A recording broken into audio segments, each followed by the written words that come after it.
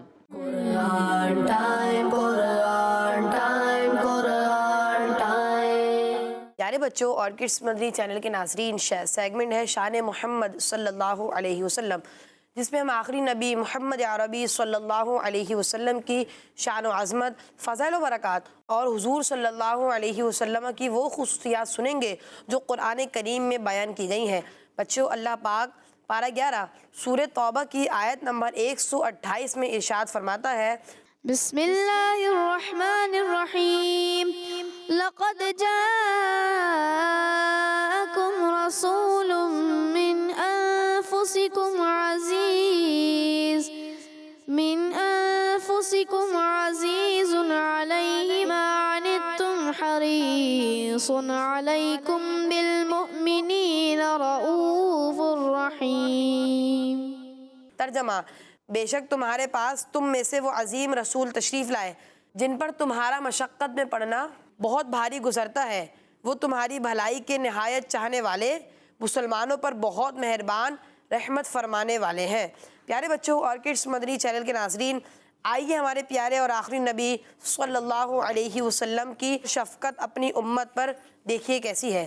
اللہ پاک کے آخری نبی صلی اللہ علیہ وسلم نے ارشاد فرمایا، اللہ پاک نے مجھے 3 سوال عطا فرمائے، میں نے 2 بار تو دنیا میں عرض کر لی، یعنی 2 سوال میں نے دنیا میں کر لیے، وہ یہ ہے، اے اللہ پاک میری امت کی مغفرت فرما، اے اللہ پاک میری امت کی مغفرت فرما، اور تیسری عرض یعنی تیسرا سوال اس دن کے لیے باقی رکھی جس دن اللہ پاک کی ساری مخلوق میری طرف محتاج ہوگی، یہاں تک کہ اللہ پاک کے نبی حضرت ابراہیم علیہ السلام بھی میرے محتاج ہوں گے۔ صلو علی الحبیب صلی اللہ علیہ محمد صلی اللہ علیہ وسلم۔ پیارے بچوں اور کڈز مدنی چینل کے ناظرین، اسی کے ساتھ ہمارے پروگرام کا وقت اختتام کو پہنچا۔ اپنا خیال رکھیے گا، دعاؤں میں یاد رکھیے گا، 5 نمازیں کی پابندی کریے گا۔ السلام علیکم ورحمۃ اللہ وبرکاتہ۔ السلام ورحمۃ اللہ وبرکاتہ۔ قرآن ٹائم، قرآن ٹائم، قرآن ٹائم، تلاوت ہے اور واقعات بھی ہیں، کھیل ہے اور مقابلہ ہے، آؤ چلو سیکھیں بچوں کا مدنی چینل۔